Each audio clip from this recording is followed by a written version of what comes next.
మా మౌనమైందో ప్రజలకు తెలుసు. ఇలా కాంగ్రెస్ బీఆర్ఎస్ నేను నిన్న మాట్లాడాను. నిన్న ఇద్దరు ఆడిన డ్రామా చూసి ప్రజలు నవ్వుకుంటున్నారు. బిగ్ బాస్ షోను మైమర్పించే విధంగా వాళ్ళిద్దరు షోలు ఉన్నాయి. వీళ్ళు అవినీతి పరులని వాళ్ళు అంటున్నారు, వాళ్ళ అవినీతి పరులను వీళ్ళు అంటున్నారు. వీళ్ళు వాళ్ళ గురించి ప్రూవ్ చేస్తున్నారు, వాళ్ళు వీళ్ళ మీద ఆధారంగా ప్రూవ్ చేయలేకపోతున్నారు. ఇలా బీఆర్ఎస్ పార్టీలో పోటీ, ఒక నాయకుడు వచ్చి మీడియా గ్రౌండ్ అయినా ఇంకో నాయకుడు వెళ్ళండి. వాళ్ళ కాంగ్రెస్ పార్టీలో కూడా పోటీ, టీవీలలో కవరేజ్ కోసం, మీడియా కవరేజ్ కోసం వీళ్ళు పడ్డటువంటి తంటాలు అంతా ఇంత కావు. ప్రజలు వీళ్ళ డ్రామాలు చూసి నవ్వుకున్నారు తప్ప శభాష్ అని ఈ పార్టీని ఆ పార్టీని అన్నదక్కలేదు. ఎందుకంటే రెండు అవినీతి పార్టీలే, వాళ్ళ బండారం వాళ్ళే బయటపెట్టుకుంటారు. మీరు అవినీతి పరులు అంటే మీరు అవినీతి పరులు, మీరు అవినీతి పరులు. దీని ద్వారా ప్రజలకు స్పష్టమైంది ఏంది, ఈ రెండు కూడా అవినీతి పార్టీలే. ఈ రెండు పార్టీలు కూడా ఎలిమినేషన్ ఇచ్చారు, బిగ్ బాస్ ఇచ్చినట్టు.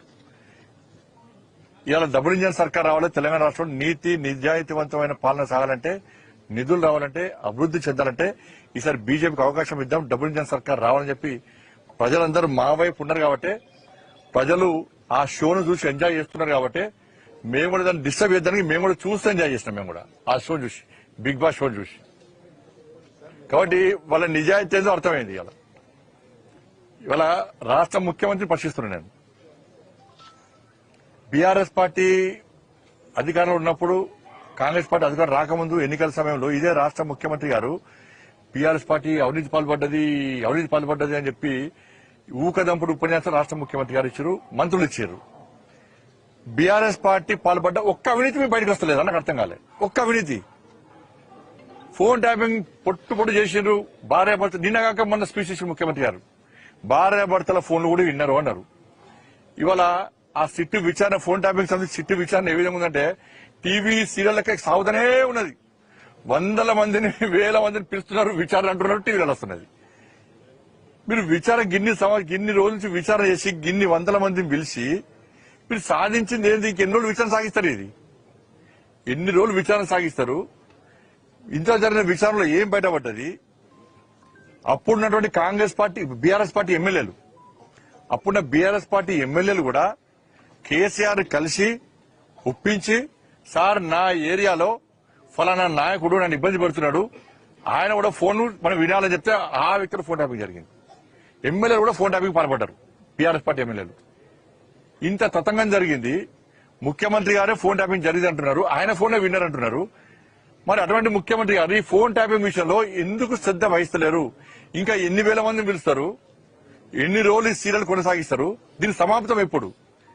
మీరు ఎప్పుడు కేసులు బుక్ చేస్తారు? ఎప్పుడు ఛార్జ్ షీట్ చేస్తారు? ఎప్పుడు నిందితులను అరెస్ట్ చేస్తారు?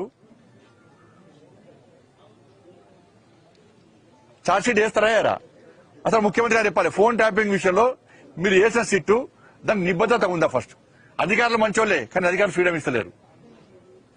రాష్ట్ర ముఖ్యమంత్రి గారి ఆదేశం ఏంటంటే దీన్ని గిట్నే జరుపుతూనే ఉండరు. ఇక ఛార్జ్ షీట్ లేదు, ఎంక్వైరీ లేదు, ఏం లేదు, టైం పాస్ పాలిటిక్స్ అన్ని కూడా.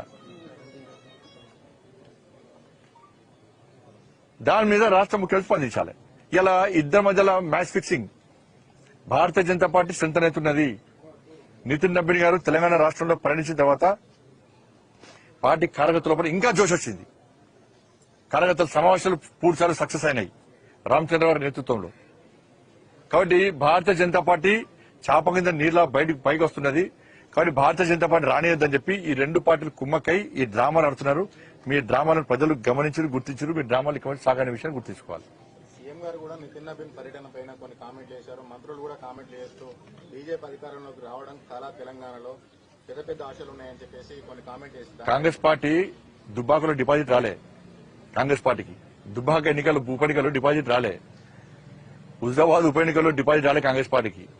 మునుగోడు ఎన్నికల్లో ఉప ఎన్నికల్లో కాంగ్రెస్ పార్టీ డిపాజిట్ రాలే. హైదరాబాద్ లో 2 గెలిచింది. కరీంనగర్ గత కార్పొరేషన్ ఒక్కరికి గెలవలే. వరంగల్ గత కార్పొరేషన్ ఒక్కరికి గెలవలే. మీకు క్యాడర్ లేదు, గెలిచే కెపాసిటీ లేదు. అధికారికి వచ్చిన లేదా? కానీ మీడకి హవాలా రామేం. కాంగ్రెస్ పార్టీ మీద ప్రజా సమస్యల యుద్ధం కొనసాగించి ప్రజల మెప్పు పొంది ప్రజల ఆశీర్వాదంతో మేము వస్తాం అధికారంలోకి. సార్ ఇంకొకటి అర్బన్ ఛాలెంజ్ ఫండ్ అని చెప్పేసి మీరు తీసుకొని వచ్చామని చెప్పి మీరు చెప్తున్నారు, 800 కోట్లు సుమారు. మంత్రి పొన్నం ప్రభాకర్ మాట్లాడుతూ అర్బన్ ఛాలెంజ్ ఫండ్ కేంద్రం ఇచ్చింది ఎక్కడిది? 50% బ్యాంకు లోను, 25% రాష్ట్రం ఇస్తుంది, 20% కేంద్రం ఇస్తుంది. ఆ 50% లోన్ కూడా మేమే గ్యారెంటీ ఇవ్వాలి. అది కేంద్రం నిధులు ఎట్లయితే అని చెప్పి ప్రశ్నించింది. దానివల్ల అవగాహన అయితే నిదర్శనం అది.